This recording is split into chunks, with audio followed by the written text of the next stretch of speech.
My pleasure to introduce Kim Middleton. I think that several of you know her, Kim, through her art and her birding trips. But for those who are just meeting her, Kim was born and raised in Sitka, Alaska. She has degrees in biology and chemistry and worked as an analytical and research chemist before volunteering with the Peace Corps as a science teacher in a remote village in Botswana, Africa. Since then, she has spent her life working with and studying birds as a biologist, wildlife rehabilitator, and bird trainer, environmental educator, and bird watcher. We are grateful that she is joining us to share her personal mission of bringing bird appreciation to all. Thank you, Kim.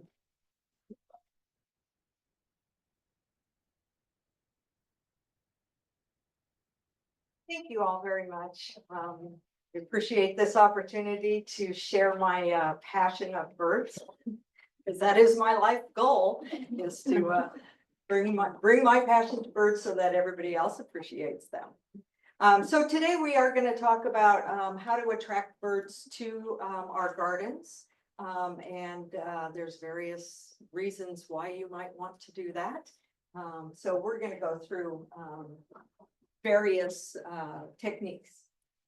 Most of my slides, I do try to put the names of the birds on there. So some of you may have questions about what that bird is or something. So I do try to put the names with the bird to help you out. Almost every single slide of birds that I have are birds that you can see on Orcas. There may be some that I have more of a category because that particular image I'm using might not be a species that you can find on Orcas. But for the most part, almost all of these birds that you're going to see today are birds that you can see on Orcas. And in fact, I was talking with someone earlier and realized that most of the slides I think you're going to see today are from my garden. So they are here and they are in East Sound because I live at the airport. I don't have that great of a garden, but it's enough to attract birds to it. So let's see if I can get this one right, go in the right direction. Will be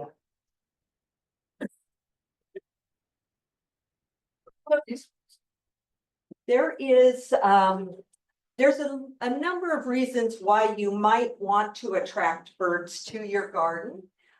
They do eat a lot of insects, and a lot of those insects may be pests to your garden.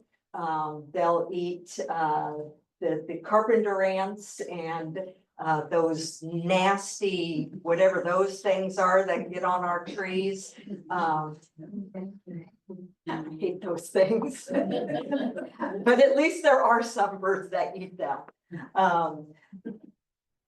This little sawet has a little vole or a little field mouse in its feet. So the owls and the hawks are going to be helping you rid yourself of some of the mammalian pests that might be out there.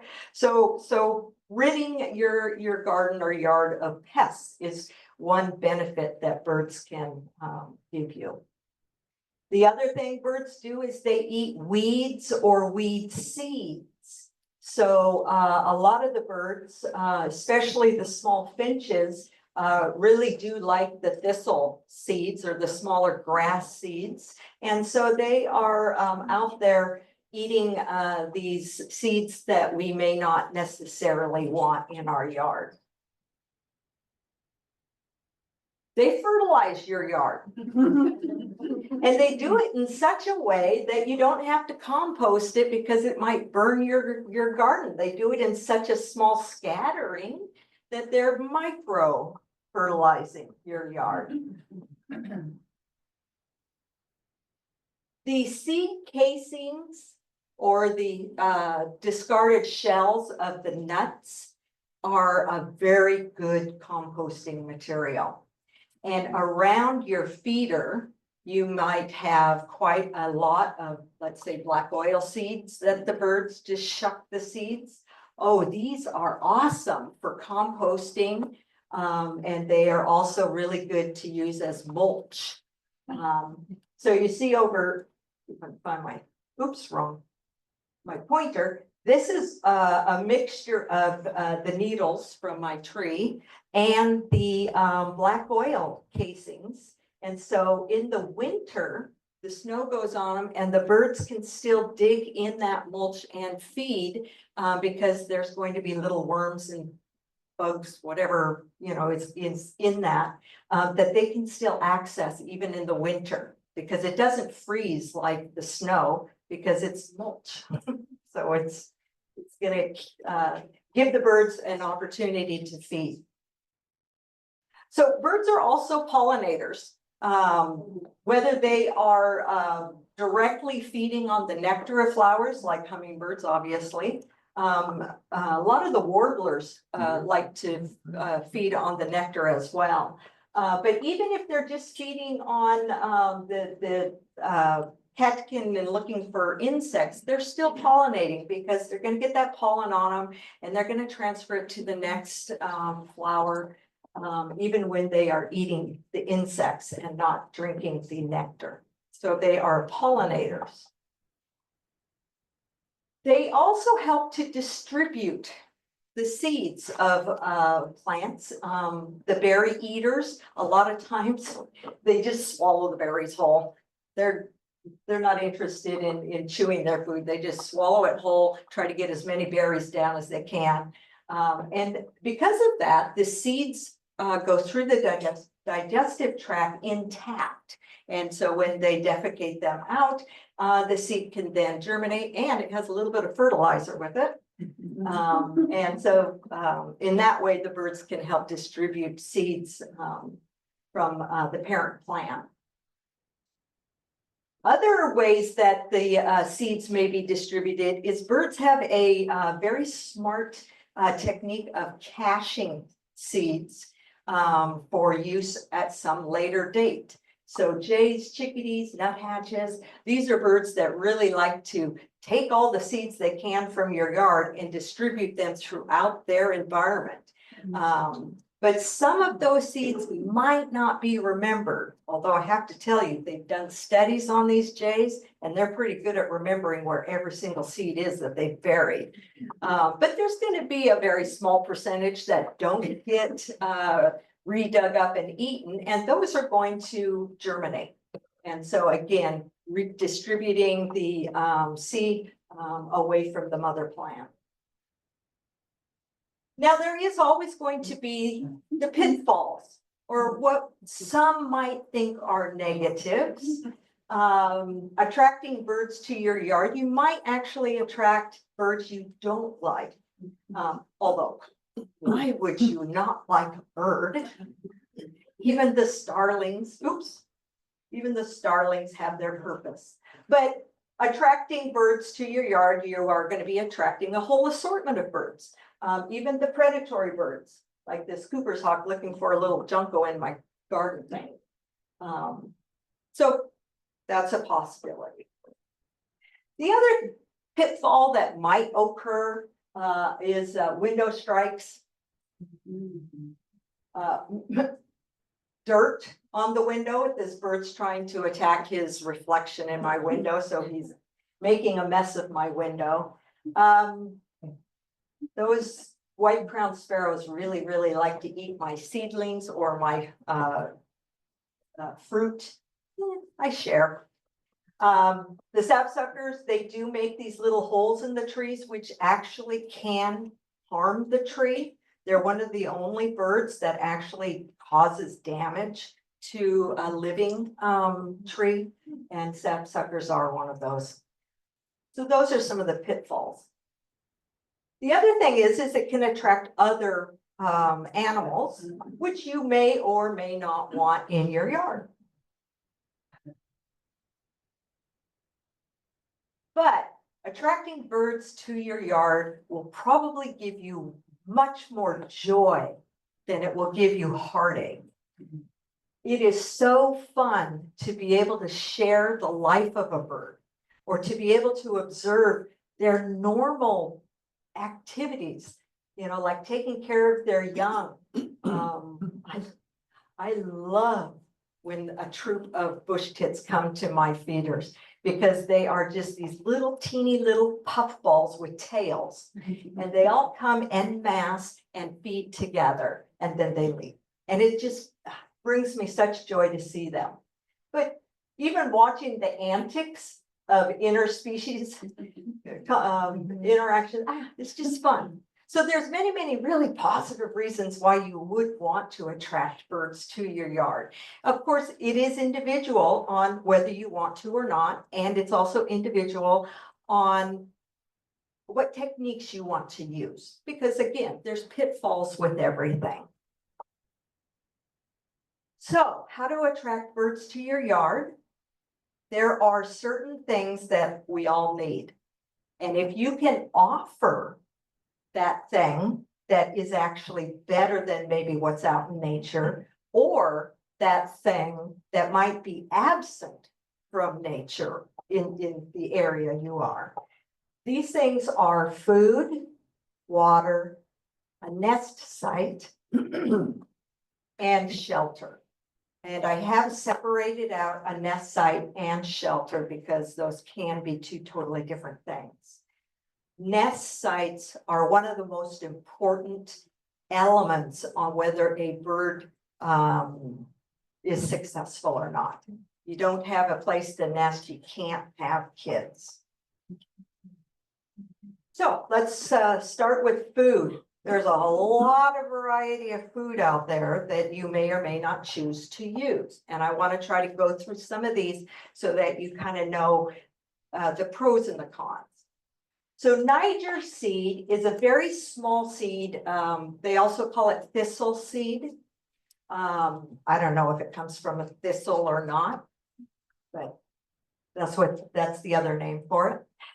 But it is a very small seed, and so it will attract smaller billed birds. So pine siskins and goldfinches for sure. That's the biggie. And then any of the smaller billed sparrows, it will attract as well. The positive about Niger is that in the process of packaging or whatever they do to Niger seeds, it actually sterilizes them. So they will not germinate. They make a mess, yes, because there is a hull that the birds take the little seed out of the hole and the hull goes on the ground. But that seed, if it spills out of your feeder, will not germinate. On the other side, you have millet, which are those little teeny balls that most of the birds in our area don't really care about. That is a seed that is really popular back east for cardinals. But it is still in a lot of the mixes, and it is often used in blends, mainly just to dilute the good stuff. Unfortunately, millet will germinate. It's a grass, a broadleaf grass, and it's crazy. If it gets out there, it's crazy. It takes a bit to get rid of. So millet will germinate. The other thing is millet isn't really sought after by too many birds. It'll attract sparrows and towhees, juncos, and some of the larger birds like doves and quails and blackbirds. But the finches, they don't really care for millet. The good stuff are sunflower seeds. Sunflower seeds have the highest energy per size. They're a really good quality food. And sunflower seeds come in a variety of packaging. So the black oil seed is a very specific seed. It's a high oil content seed, and it's smaller so that most of the finches and sparrows with their smaller beaks can open them. The striped sunflower seed is a bigger seed. That's kind of the same seed that we eat. So it's a bigger seed. The larger birds will be able to open that seed. But you're gonna find that sunflower seeds are not as common as a bird feeding seed as the black oil. Now, both of these, obviously, the bird will shuck the shell on this, and that will drop below. Makes wonderful mulch. It's awesome. I scoop it up and cover my rhubarb plant in the winter and stuff like that. But if you don't want that mess, get the already shelled sunflower seeds. This comes in a variety of either whole or broken. I think what it really is it's the floor sweepings in the sunflower seed plant. All the broken ones that they don't want, they have really figured out that they could sell that to birders. And they put that in a bird seed, and it does not make a mess.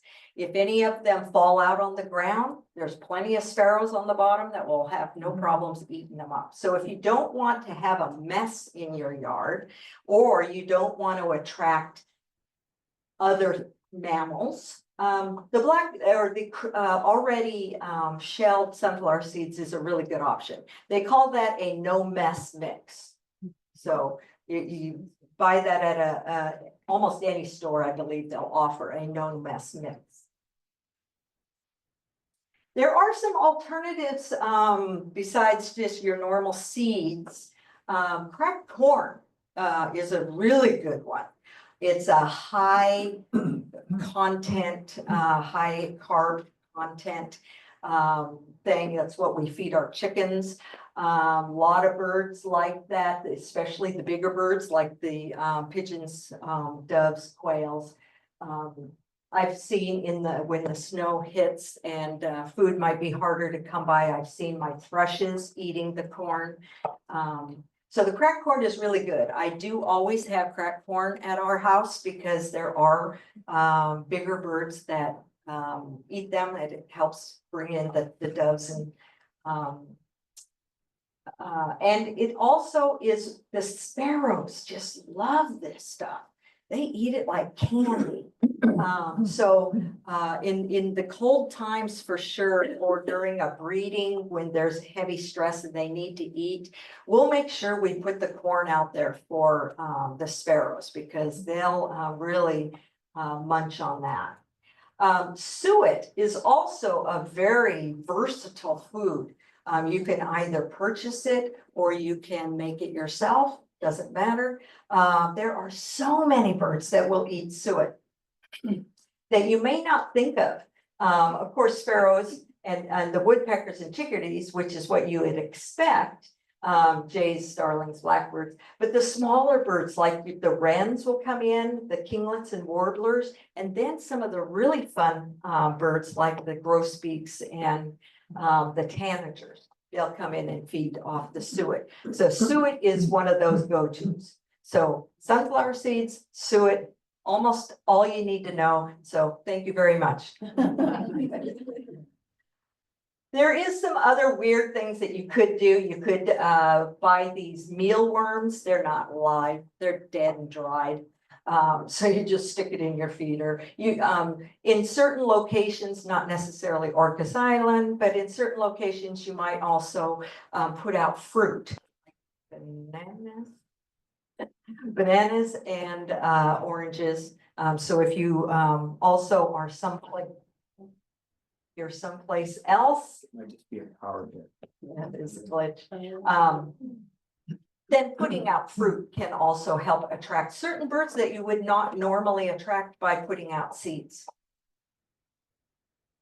So I'm just going to go through some of the feeders so that you know the difference between the feeders, so that you can make a decision on what you want to use and the setup. So those little Niger seeds that I showed you, the little black ones that are sterile, that are really good for attracting goldfinches, they come in a cylinder usually that has a very small slit, and that slit allows these small beaked birds to get in there and get the Niger seed out. It also helps to keep them from falling out. Yes. Is that American finch the same as the purple finch? No, two totally different finches. There's lots of different finches, and we have lots of different finches on Orcas. The other cylindrical type feeders, you'll notice they all have a round hole. That round hole allows a huge variety of birds to be able to get their beak in there and get whatever you put in that cylinder feeder. And as you can see, there's a huge variety of things that you can put in a cylinder feeder: black oil seeds, shelled, no mess seeds, or some kind of a mix.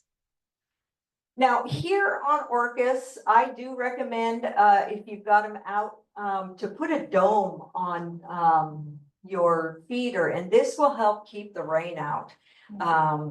It can be a mess if you if the rain gets into your seed and then the seeds start to sprout.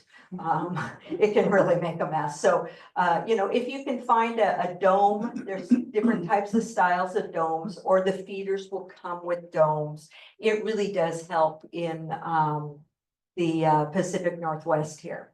The other thing that you can do if you choose is this style and this style. Both are have a spring that if a larger bird or a squirrel or something gets on it, it closes it, so that other animals or other larger birds that you don't want at your feeder can't get to the seed. And so they will, if something comes on this perch that's too heavy, it will shut it down. In this case, it puts the wire down over the seed so it can't get it. And in this case here, there's like a gate inside that it will, or no, this whole thing moves down so that the hole is not available. So those are I forget what they call those things, but there are feeders out there that will close if a squirrel gets on it or something, some larger bird. So those are options that you can get. And before I go on too much further, do you know about the bird store over in Mount Vernon? It's just north or just up from Avon Allen. If you're on the Memorial Road going into Mount Vernon, that place is awesome. It's got all of these types of feeders and all of these types of seeds. So they're a really good resource for us because not all the stores on the island have all of these specialty feeders. They do have all of the seed though. I get all of my seed mostly here, except my no mess. I think no mess I get at the Skagit bird store. A black oil seed feeder. These examples here are just for black oil seed. The larger striped sunflower seeds not going to work in this kind of feeder, and you know, millet's not going to work because it's just going to spill out. So these mesh feeders are mostly for black oil. They come in a variety of styles, but it's just a mesh, a wire mesh. And the reason why these are very nice is they attract finches, chickadees, nuthatches. Those kinds of birds have a different type of anatomy in that normally they're eating seeds on a stalk or something like that. So they have the ability to perch like this. There's a lot of other birds like sparrows that aren't comfortable perching like this. And so if there's not a bottom to this, then the bigger birds can't get to these seeds. Obviously, in this case, there is a perch for bigger birds. There's also a perch around here for bigger birds, and this one has a perch, and you can see this larger grosbeak is able to get to the black oil. But if you don't want those larger birds getting to the black oil, I did cut this off, I apologize, but this does not have a perch at the bottom. It just stops right there. And so that will automatically make it so that certain sparrows can't get to the seeds. So this helps with attracting just the finches.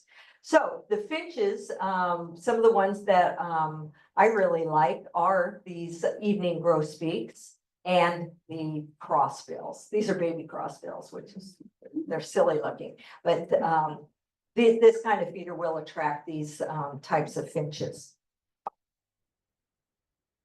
Then there's larger feeders. These come in an infinite array, from fancy houses to these larger fly-through, and they're called hoppers because you just pour a whole bunch of seed inside the feeder, and it falls out at the bottom, and the bird, there's usually a tray at the bottom. You can't really see it on a lot of these, but there is a tray that the seeds spill into, and so any bird can get to it. The open design like this one, or this one, those are really good for attracting larger birds, like the pigeons and the doves or the jays or the woodpeckers, because anybody can land there and get to the seed. Oh, and those will take any kind of seed. Doesn't matter, it just any kind. The suet feeders are usually in a cage like these, where you just put the pre-made brick that you purchase. But you can make your own suet, and you can just really slather it on the bark of the tree. It doesn't matter. Birds are going to get to it. Or what this is a small piece of tree that my husband drilled out these holes in, and then I just slathered in some homemade suet into these holes. And look at how many birds are enjoying this. We've got a fox sparrow, juncos, golden crowned sparrow. No, juncos, but lots of them will entertain this type of thing. So you can just hang it in a tree or just hang it anywhere. But that's a homemade one. Again, we do put a kind of a cover over a lot of our suet feeders, just so that it keeps the rain off, although, you know, it is fat, so it's not going to dissolve. But it just makes it nicer for the birds, I guess. This particular design, as opposed to this particular design, this is supposed to try to keep larger birds from eating your suet, because boy, the starlings will come in and they'll just devour your suet. They love this stuff.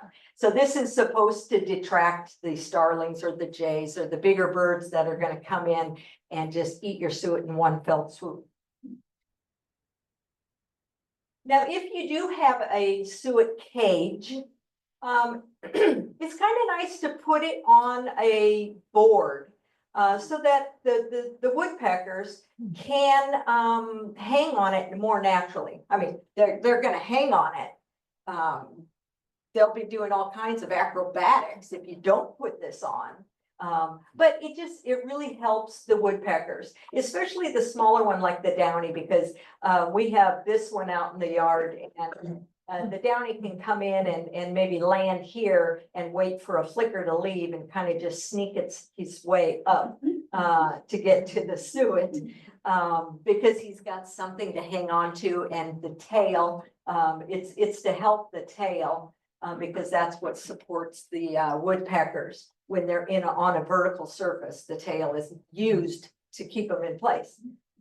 So, you know, you can put a piece of wood, attach it to a piece of wood. My husband just uses big, huge washers and then screws, and that catches the cage, so that it hangs there.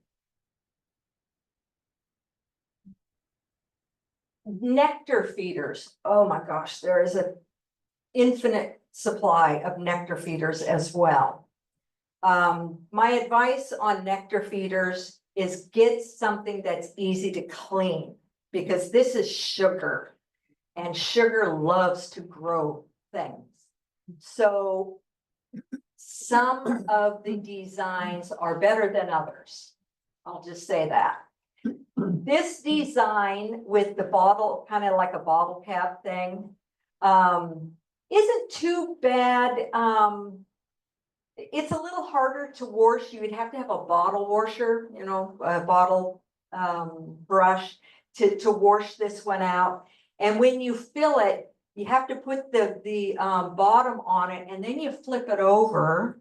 And I know with let's see, with this design, when you flip it over, the stuff can fall out. Now you got sugar on your floor. The other reason that I will not use these kind is because, especially this one, as the syrup you know, as the birds are eating the syrup, you got air in here, right? So bubbles, a big gurgle of bubble will come up. Well, this air cavity is sealed. And when the sun comes out and this air pocket heats up, what happens? The air expands and there's nowhere to expand, so it has to push the syrup out and it makes a mess. So I definitely do not recommend this one because it's hard to clean and it's really going to capture the air pressure. I don't really recommend this one. This is my parents, and they've got a ton of them, and I hate having to fill them because I make a mess. Because when you turn it over, the syrup fills out. I use these, and my husband has made me a nice little heater with an oven bulb. You can still buy some incandescent lights. This isn't going to work if you have a fluorescent because they don't generate enough heat. But oven bulb does produce heat and it's low wattage, so you can just keep it on. So he designed this for me. We use it every single year when the temperature gets as bad as it's been horribly bad here. Now, why do we even care about that? Well, we have two types of hummingbirds here on Orcas Island. We have the Rufous hummingbird and the Anna's hummingbird.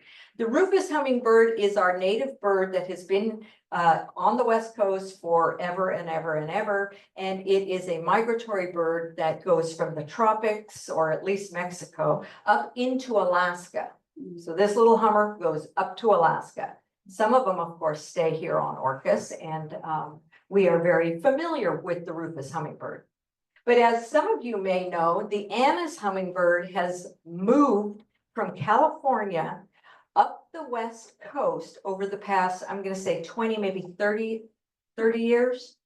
So this is a new hummingbird for us. And the Anna's hummingbird is from Southern California. It's not a migrant. So it stays here.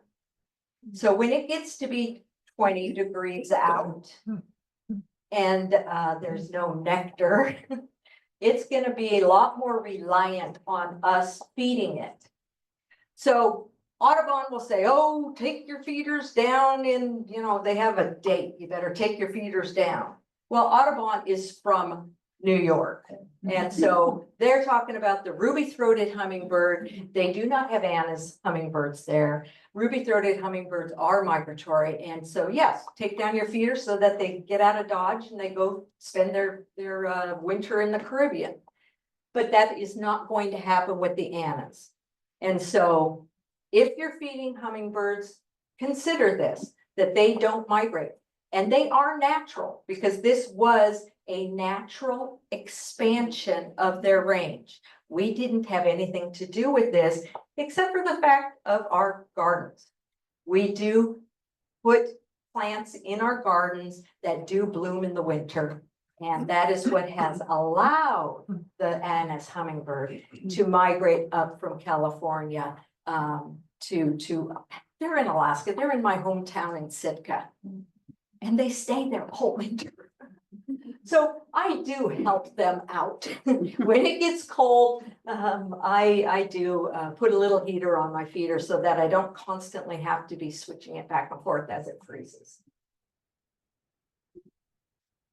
So I mentioned before that there are some species of birds that might eat other things. Here's the mealyworm, bananas, warblers really like the bananas.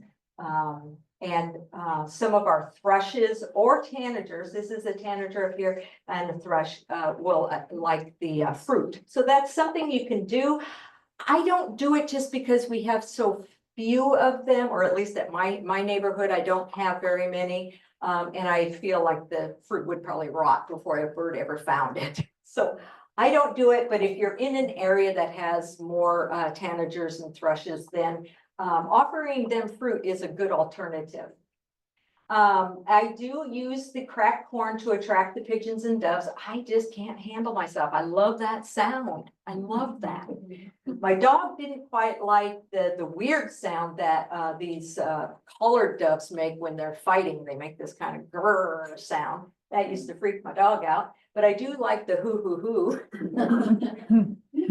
Another specialty feeder is this feeder, which is like a cylinder feeder, but it has this plastic ring around it. And it's a very short distance between the plastic ring and where the bird can grab on to get the seeds that are inside there. And the thought behind it is that only small birds with very strong legs can get to those seeds. And so that's going to be the chickadees. This is called a chickadee feeder, and they are the ones who mostly use it. But finches and juncos and anybody who's hungry and has some motivation will use it. But it's not very efficient for them because they got to flap their wings to stay upright to get at the seed.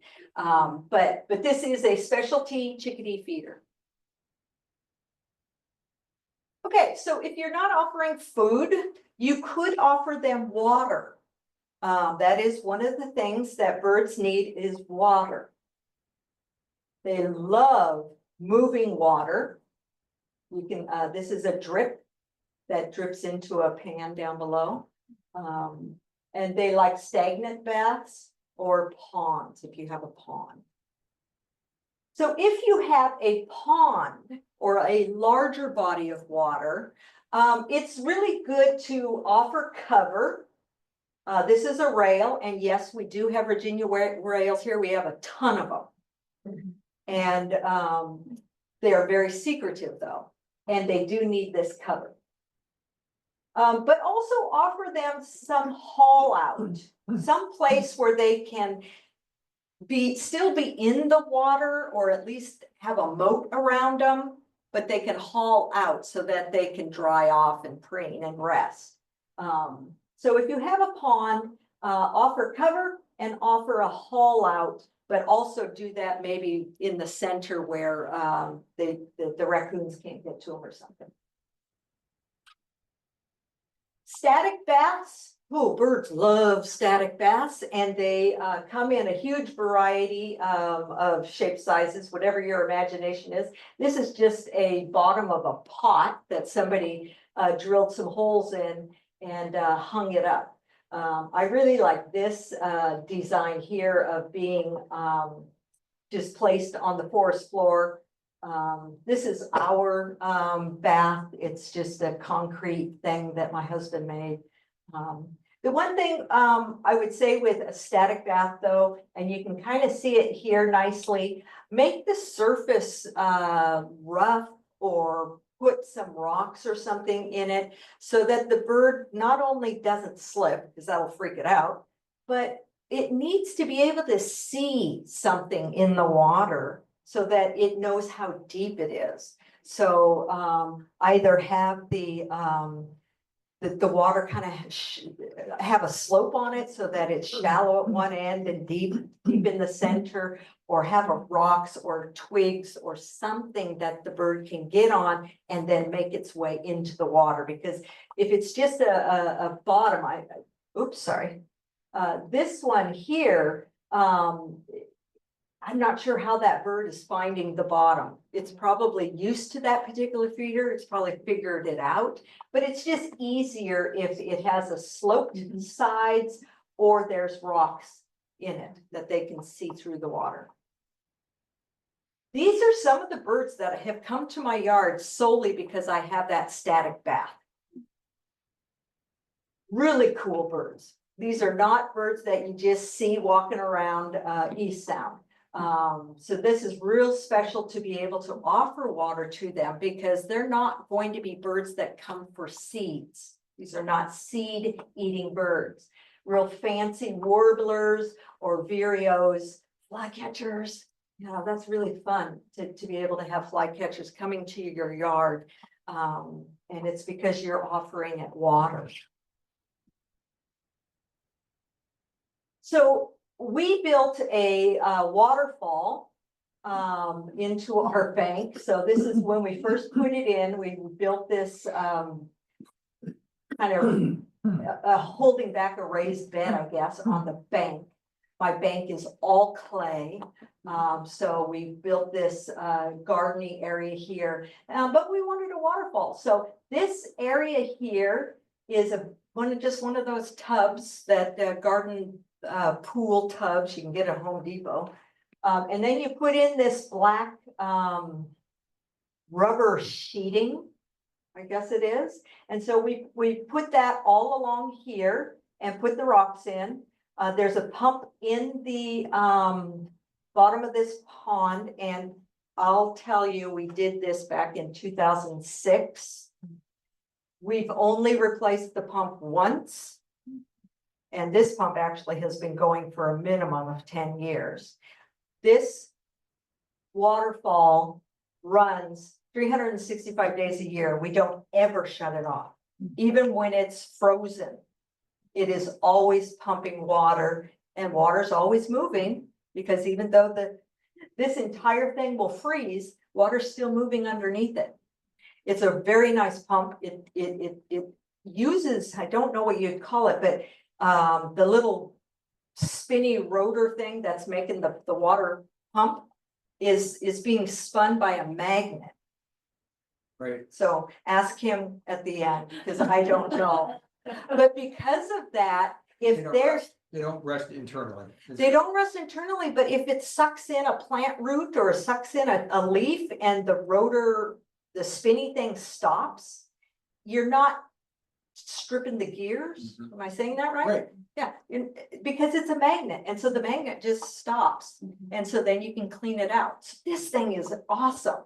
Plus, it pumps the water. You know, this is, I think, a 12 to 15 foot rise. So it pumps the water up there, and it's been doing that now for at least 10 years, because I do know we've replaced the pump once.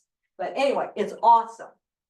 I can hear it every single day from my bedroom. The water coming down this waterfall. It looks a lot nicer now because we have plants growing up everywhere. And now you wouldn't know that there's a fake waterfall there. It does look natural now.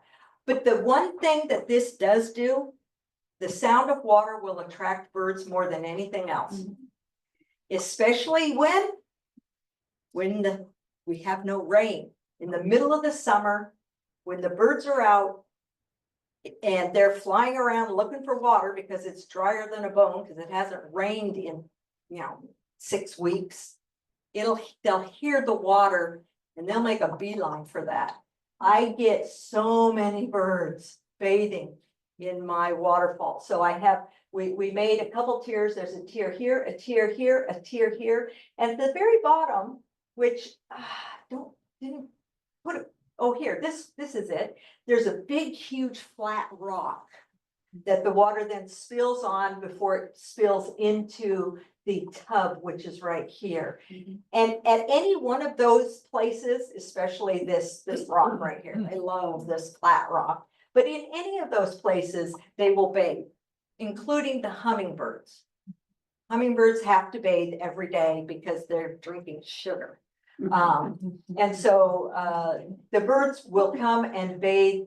And again, because I have this moving water, it attracts birds that I wouldn't normally be attracting to my yard because they aren't going to be there eating seeds or something else. So anytime you can have moving water, it's great. And it can just be a fountain. You know, one of those fountains that comes up and just happens to have a place where the bird can either perch and drink or perch and get in there and bathe. You're gonna have birds coming to your yard. So moving water is really good. So that's water. Now, providing a nesting site.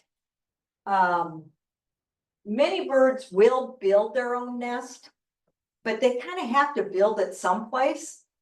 So offering them a nice, safe place is great. Other birds might need your help. So some birds nest on the ground. Some birds nest in cavities. And some birds will just build their nest somewhere. This somewhere is in a garden shed.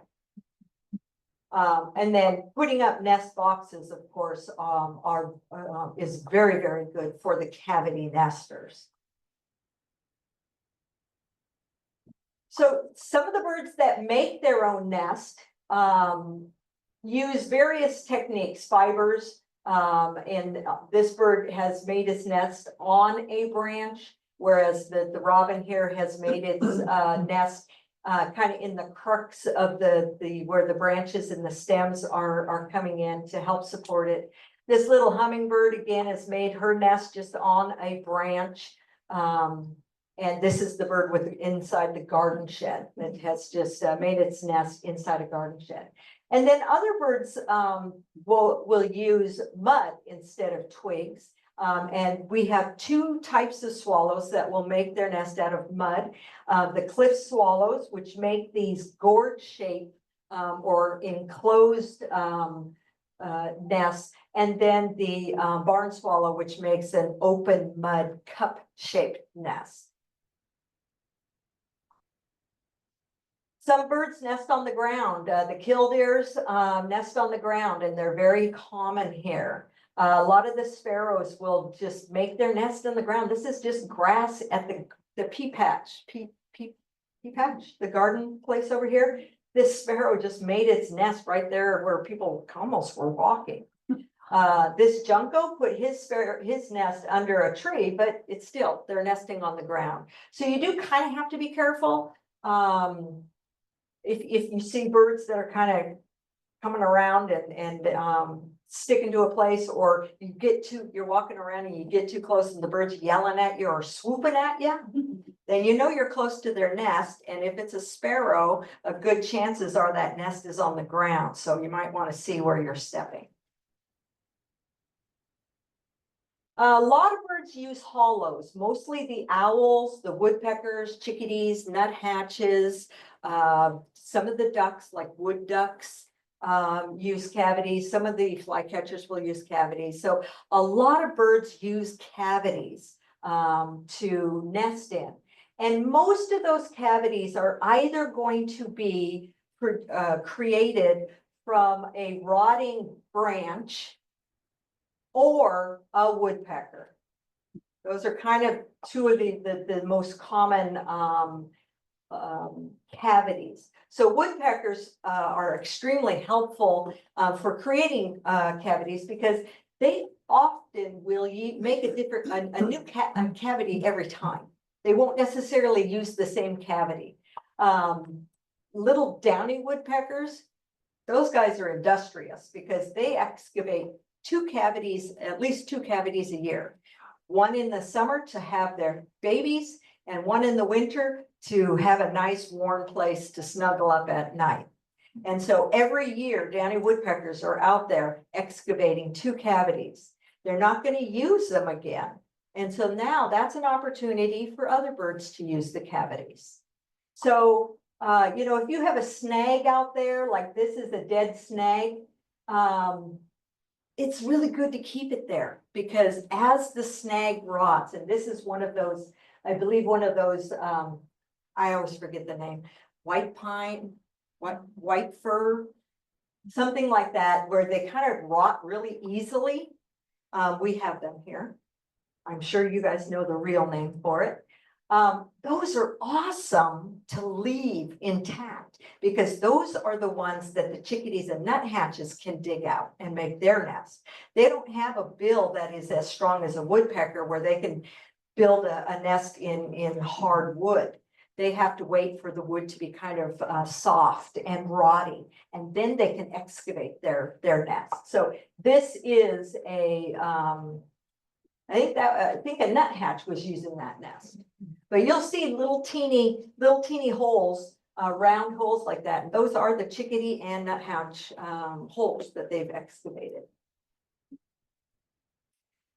So there are some birds that you can attract to your yard by putting up a man-made cavity. So if you don't have a nice snag that has some holes in it for the birds, you can actually put up some nest boxes and attract specific birds to them.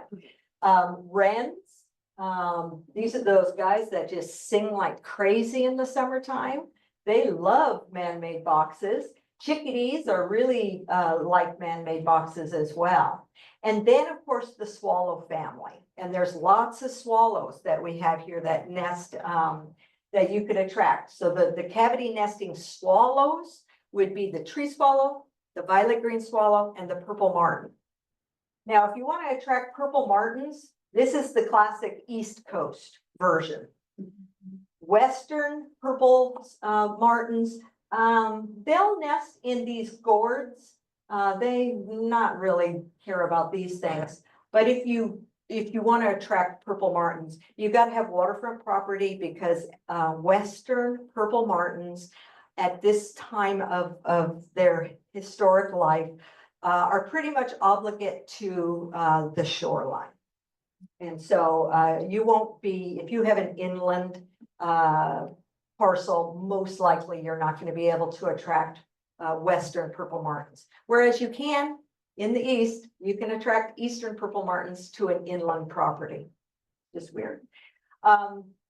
This is the design that works really well for the tree swallows and the violet green swallows for nesting. And offering nesting material for some of these cavity nesting birds is very good. So obviously the swallows that need mud, or the robins that need mud, other thrushes that use mud for their nest, they need a wet supply of mud. So, you know, the good thing is that they're usually building their nest when there still is rain. But, you know, here in the Pacific Northwest, you're never guaranteed of when that rain is going to hit. So they are dependent on a mud puddle or something that they can get their mud out of. Chickadee nest, and there you can see fur and all kinds of weird stuff in this nest. So I always offer fur, and there is one out there. So get your tickets. Your raffle tickets. There is a hairball thing out there. I put my dog's hair in an old suet cage, and I just put that up in my tree. Or I'll just because I'm too lazy to go all the way out to the tree when my lawn is muddy, I just take a big wad of my dog's fur and stick it up in the old bean pole vines that are still there. I'll just stick it in there. And they take it. It's gone. A lot of birds will use this. I've seen chickadees and warblers taking the fur out of my fur ball.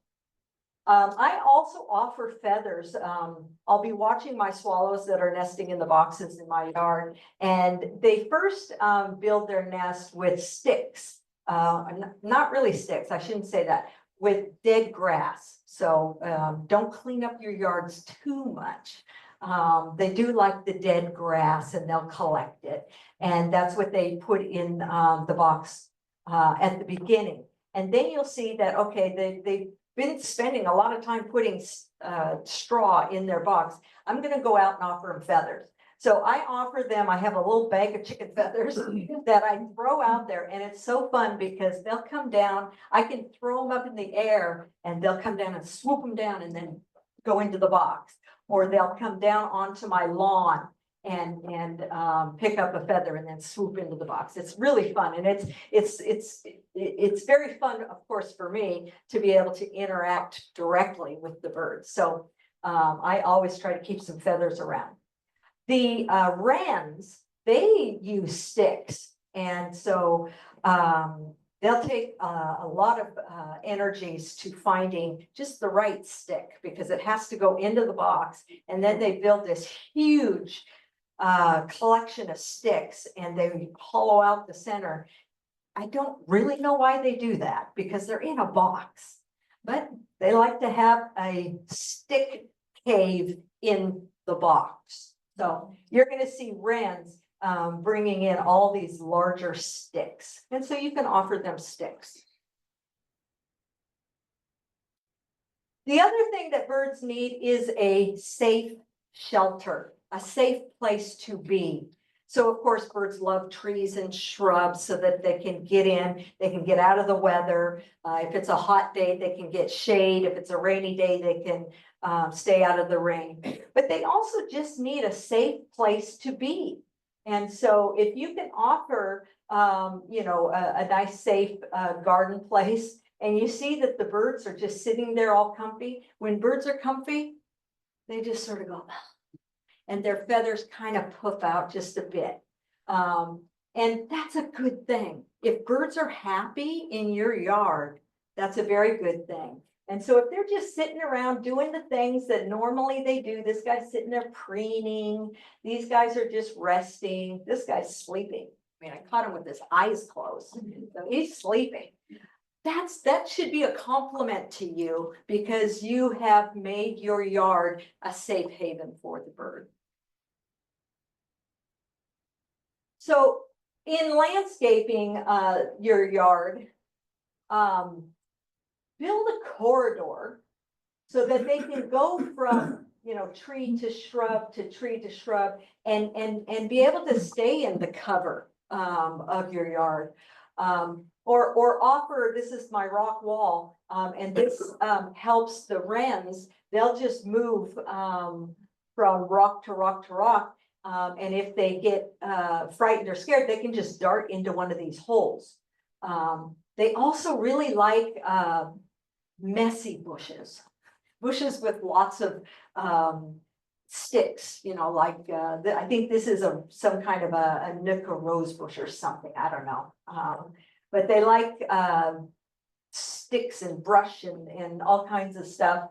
And again, this guy's feeding his baby because he feels safe, because there's all this shrubbery around that he can quickly dart inside if need be. So offer a kind of a full corridor where I've got my pond is here, my static water bath is here, and my feeders are usually all over here. There's one there, but they're usually here. My swallow boxes are up above on poles so that raccoons or cats can't get up there.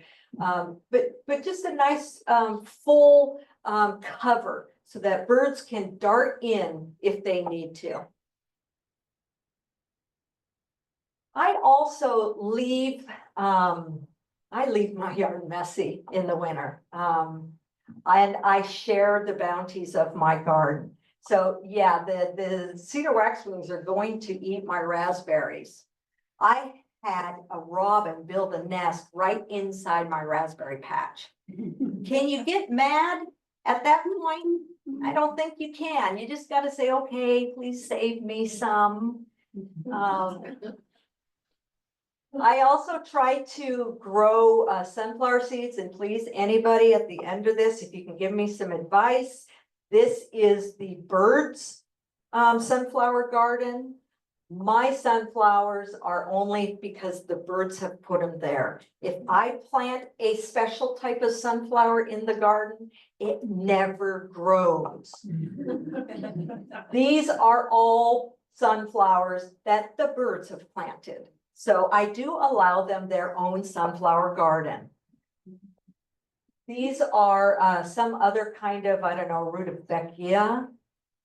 Hope I said that right, or something like that, that the sparrow is eating.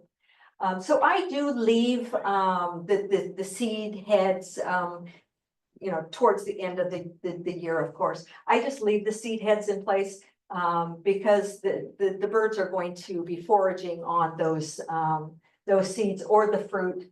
This is probably a no-no, isn't it? Cotoneaster. I don't know if it's a bad plant or not, but boy, the birds love them.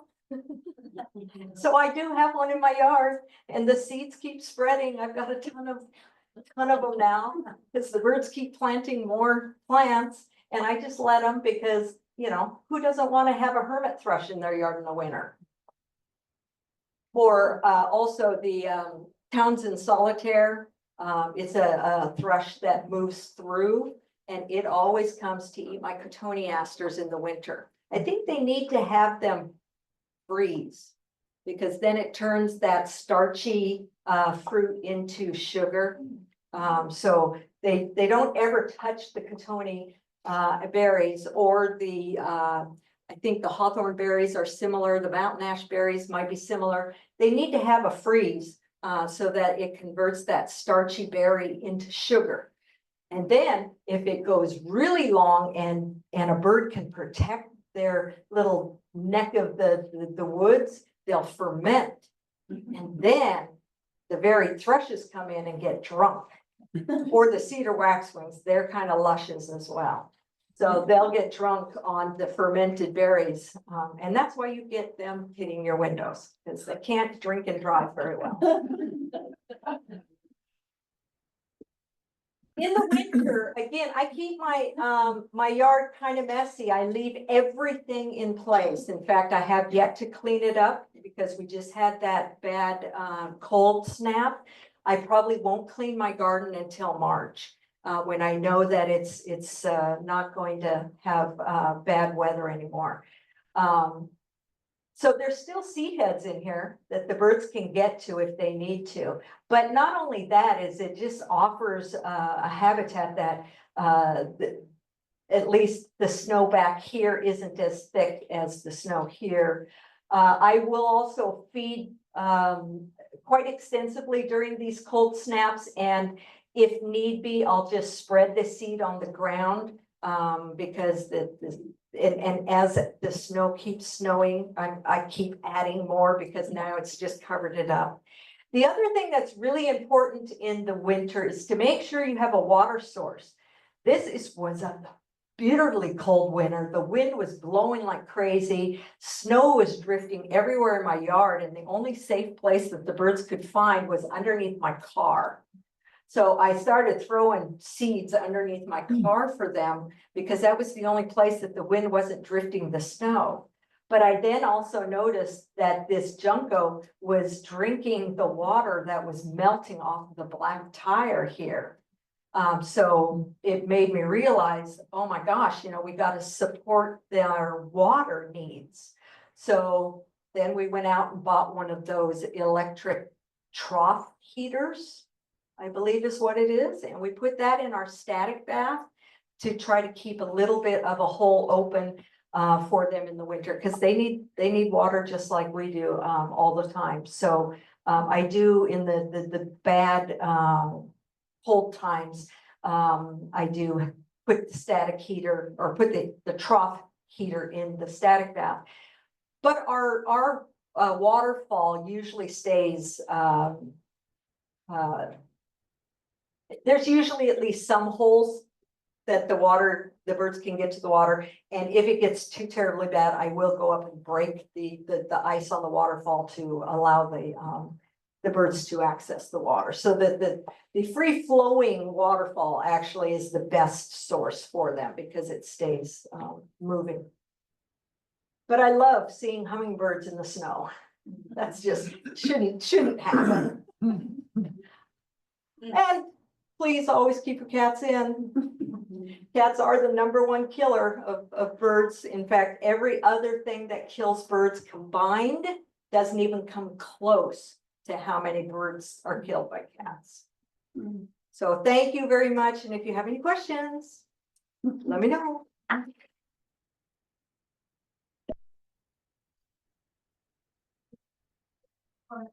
Mhm. Cat thing over the dog thing. We're boarding with cracked corn. Okay. About half the dogs out there are allergic to cracked corn. So if you have dogs and they're eating the bird seed that falls underneath, and you notice your dog itching, it's probably the cracked corn in the bird feeder. So I have 3 dogs, so I buy the blend that does not have cracked corn. It's not easy to find. I can't find it on the island. I have to go to the Skagit Wild Bird Supply. But they do have a couple of blends that do not have cracked corn. That's what I live on.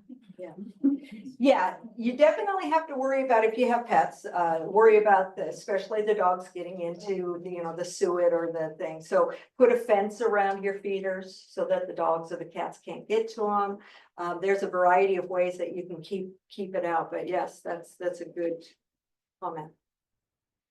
Should we clean out our little bird houses, from year to year? I know, the question is should you, clean out your bird houses? And it kind of depends on, who's occupying that house. The chickadee houses, I do not clean out because they make such a luxurious little bed there. And so I don't clean those out. The wren boxes, if you want to deter the wren, then yeah, you're gonna want to throw those sticks out and maybe hide them.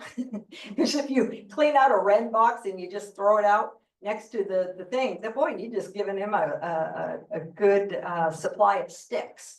The swallow boxes, I do clean them out because swallows can be a little bit messy, but someone commented to me that if you do clean them out, and so I've started doing this, grab some dried up grass and make a little wreath in it and put that in there so that they at least have a starting point. What about the purple martin box? Purple martin boxes, they kind of say don't clean those out.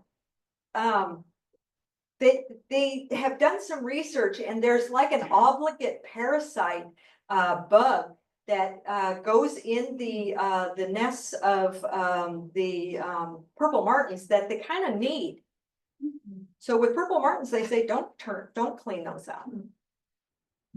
Mhm. Hi, so you talked a little bit about, you don't clean up your garden until spring and you leave it messy. And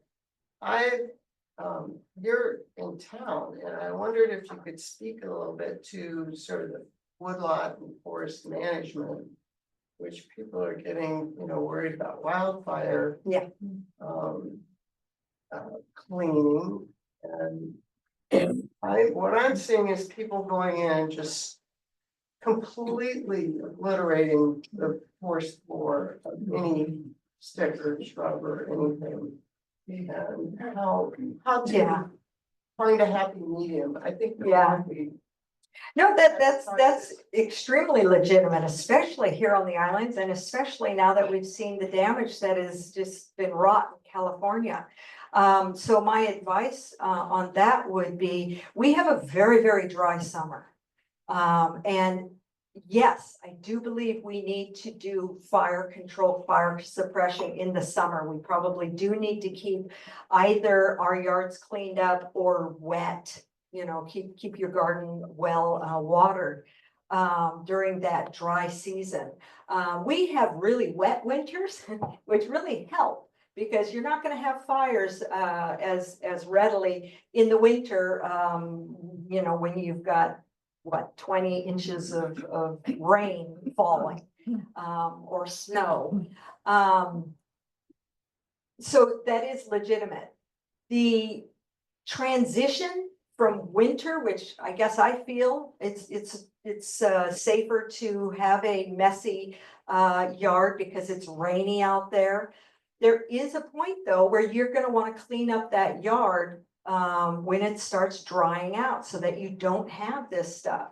And I would like to recommend, please, that if you've got a shrub pile that you're cleaning up and you're going to burn it, please burn it before March. Or at the very, very least, before April. Because that shrub pile is being used during the winter for a whole lot of birds going in and out of it.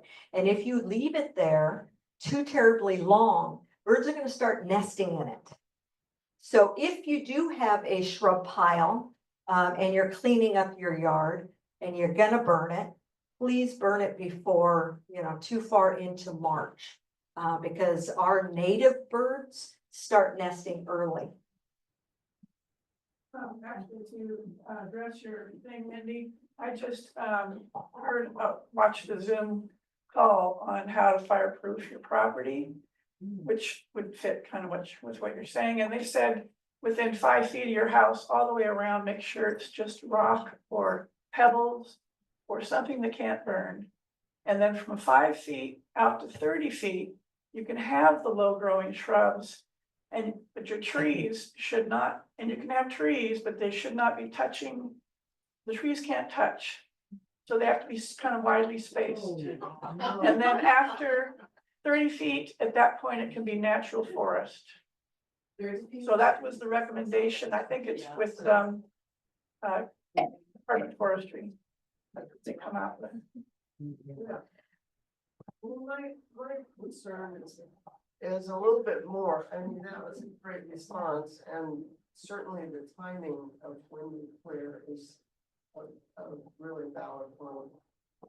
What I'm seeing is a lot of people scrubbing their forest floor all the way everywhere, and I think that's just, I mean, up on Park Mountain, there are nighthawks nesting in there. And if you take that away, and then my neighbors have cats that are roaming around. Yeah, I mean, it would be great if we were all perfect, but we aren't. All we can really do, hopefully, is educate people and maybe, help them with, if they have a concern or if they have a misconception, just to maybe help educate them. But it is their property. And it doesn't help the birds, but it might help with the fire. And so it is a personal choice. See? I just would like to say that, with the birds, I mean, this has been fabulous. I've done your classes and you're great. But also a couple months ago, we had Lincoln Borman's wife, who I can't remember what her name is, talk about the insects. So I loved it that I could leave my garden messy all winter. And I really did notice that on the cornflowers and all of the other things that normally in the past years I have cut down in the fall, that all of those seeds have been there for the birds all winter.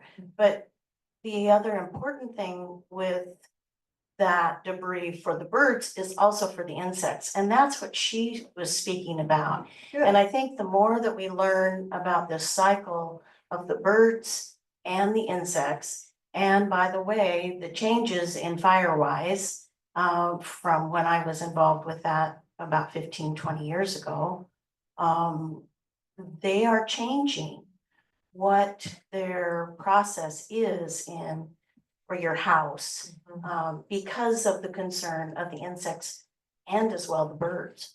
So you're right, it's education, and the more we can share that, the better off all of us will be.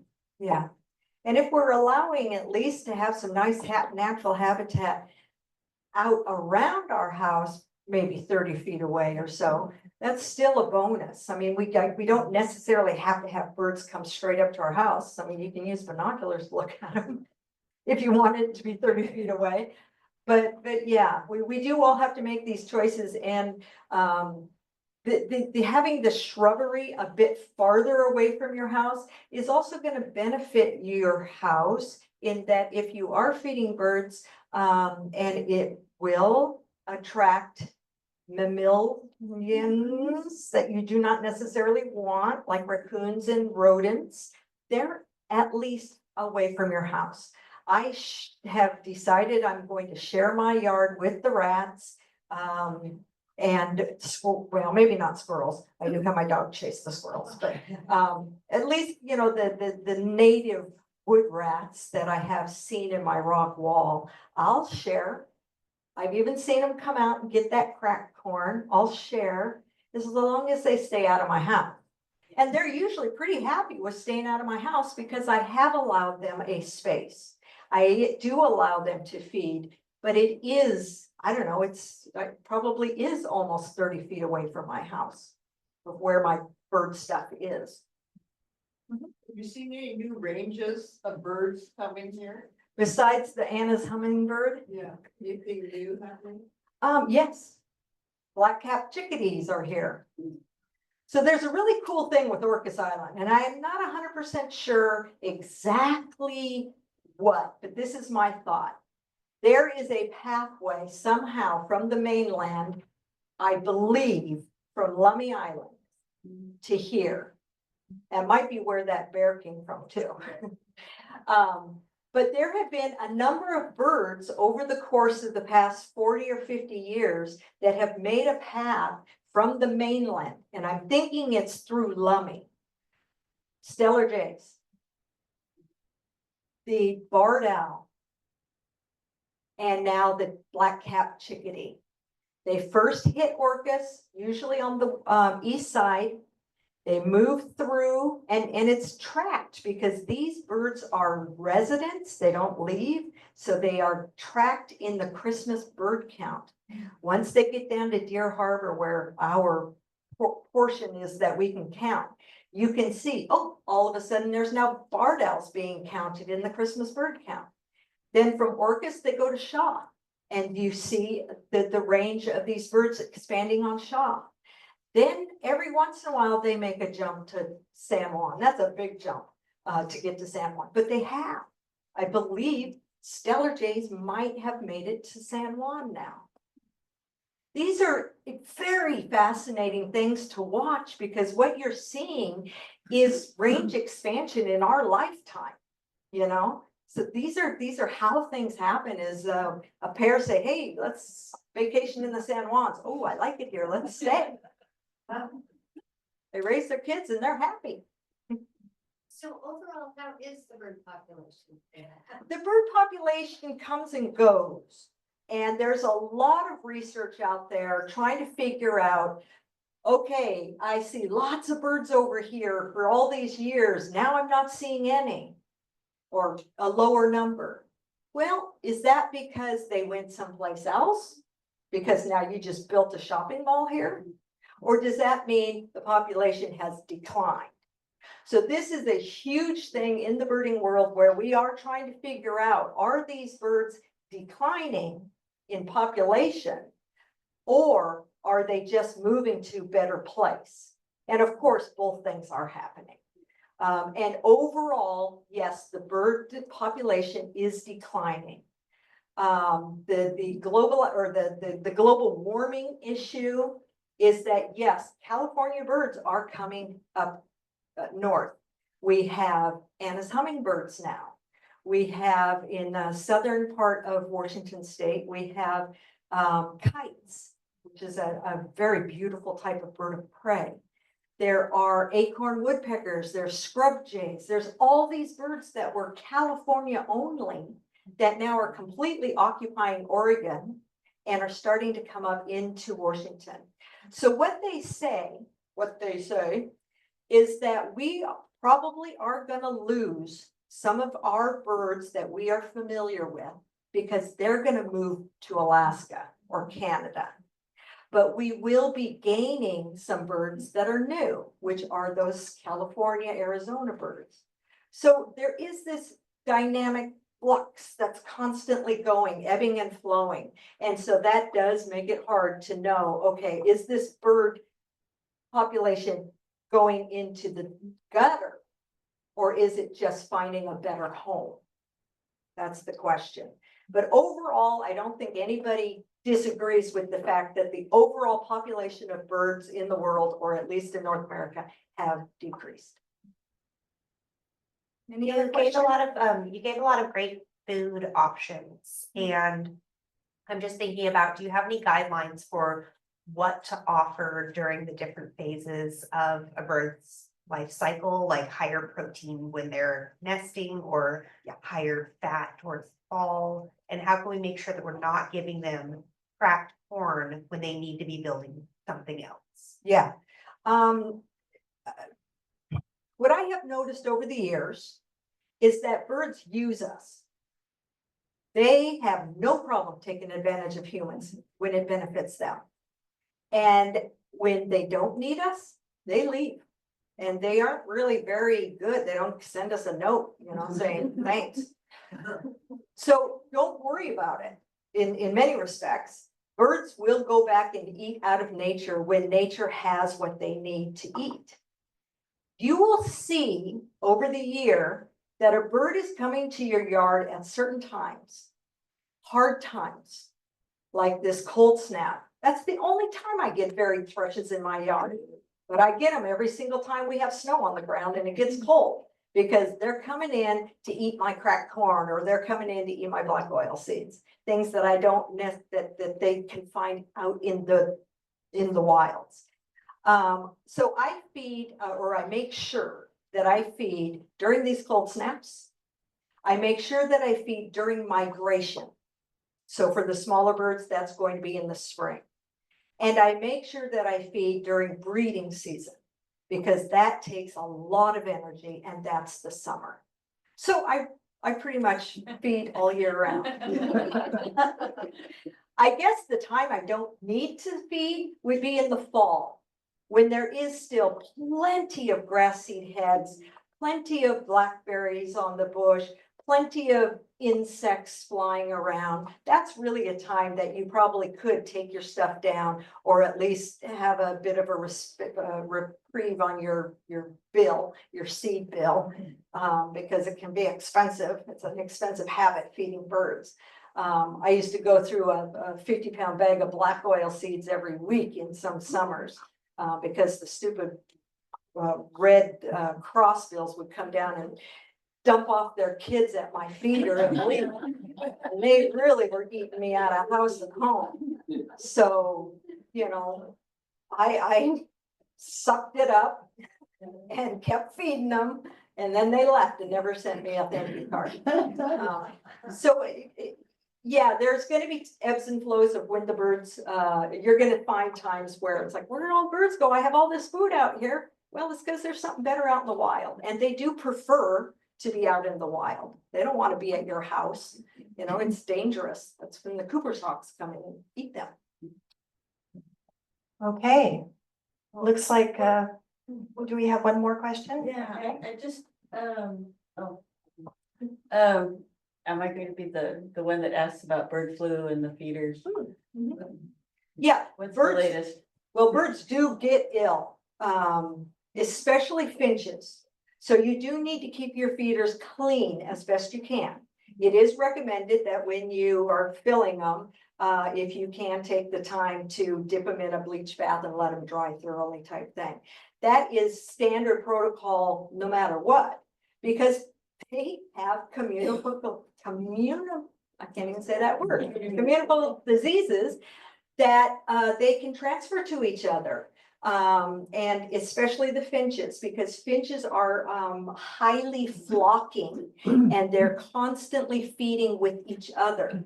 And so they're always in contact with each other. And so, yes, you will see various diseases go through finch populations.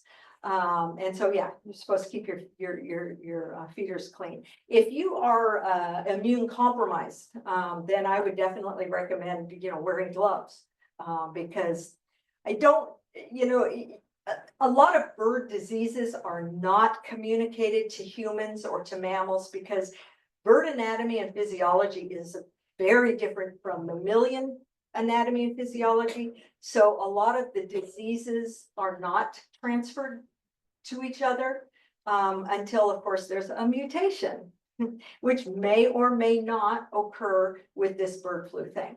So I just recommend that, yes, try to keep your feeders as clean as you can, and wear, some gloves when you're cleaning. Don't pick up dead birds with your hands. Just, use a shovel and flick them out of the way or whatever. But yeah, please keep that in mind. Bird flu or a couple of years back, there was West Nile virus. I mean, there's always something. We live in a world of microbes and they're always wanting to get us. So just be careful.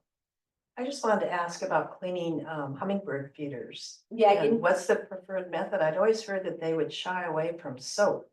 You know, if you use soap, that the residue would be there and wouldn't go away, so Well, is there- on Orcas Island, that's probably an issue because we have hard water. It's hard to Yeah. wash off that soap residue. But yeah, you just need to wash off the soap residue as best you can. I have actually never heard that or witnessed it. My hummingbirds are pretty gluttonous. They'll eat it.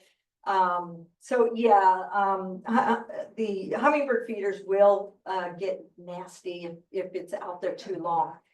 That's one of the reasons why I buy those small hummingbird feeders, so that I'm forced to change it and clean it more frequently. If you have a large capacity feeder, if the syrup stays out there more than a week, it's gonna grow gross stuff. So the way you should monitor your feeder is use as big a feeder as you need, because I do know those folks in the woods, they get 20 or 30 hummingbird feeders at their feeder. They need to be having these large capacity feeders. So if but the hummingbirds can get through that thing in less than a week, then you're doing pretty good, and the thorough cleaning every single time is good. You're going to be able to keep up with it. But if your hummingbirds, like my house, I've got a couple of bad males that are pretty good at keeping everybody away. So I don't go through the sugar in a week sometimes. So we have to be a lot more vigilant on cleaning our feeders because it's sitting out there in the sun. I live out in Olga and I just wanted to share a couple of things that have been successful. We don't have any feeders of any kind. We did arrange to put the pipe from the sump pump, which also collects water from one of the gutters. And then the pump pumps it out about 100 feet out into a little depression we built. And so it bubbles up regularly during the winter when there's a lot of water. And when there's ice and snow on the ground, it'll continue to stay alive without any extra pump. Yeah. And the other thing is, I know to some hawthorn trees are regarded as noxious plants, but we have an unbelievable number of birds in the yard who just love, they feast on and eat those berries and the rose bushes we've allowed a whole acre to be pretty much completely wild, and they're very happy about that. And so we've planted a lot of the native bushes that do have berries and things, and that seems to be adequate for having loads of birds without making them dependent on me making seeds and stuff. Definitely. Yeah, that is an awesome way to attract birds. And there are those ugly plants that we all don't like hawthorns or Himalayan blackberries. They're awesome habitat, sorry. Awesome habitat, because the thorny, thick, mat of either branches, twigs, or the runners of the vines of the blackberries, it's hard for other animals to get in there. So all birds will dart in there. So yeah, a lot of these plants like the Catoni aster, they're great for the birds, and maybe not for the environment, but they're great for the birds. So we do want to maybe make a compromise. The big leaf maples are the hanging flowers. I don't even know what you call those things, but those really are super for the nectar eating or the insect eating birds, because they bloom early in the spring. And so some of our native living on Orcas all year warblers can get to that nectar and those insects nicely. Then you've got, of course, the currants, the native currants, which then bloom, which is what helps bring the rufous hummingbird north is the currants. And then there's the plums, those native flowering plum trees that are out there are awesome in the spring, again, for nectar and for insects. And another plant that I think is awesome is the poor sickly alders or birch, because they are so sick that they are completely attacked by aphids, which is a huge smorgasbord for a whole lot of birds. So I like alders and birch because they're so sick. So, you know, there's always positives, and planting some of these plants that maybe aren't the greatest and the best actually are really good for, you know, the native birds. Yeah. Yeah, you don't have to feed. That is a choice that you make. You can do so much more for the birds. And like I say, I plant, you know, I have my garden, my vegetable garden, my fruit garden, but I also either allow the birds to eat part of my garden, or I plant some of that stuff out away that they have free reign. Like my strawberries, you know, you cut off those little runners and you don't want to throw those things away, because I have a hard time throwing a plant away. Put them out in nature. If they take, they take, and then the robins get them. I have a currant bush in a pot that I'm going to just plant out in nature because it's not producing enough in the pot that I have it on. And that's going to be the bird's currant bush. So maybe they'll leave my currant bush that I want to take. You know, so yeah, there's lots you can do. Thank you so much, Kim, for sharing your passion for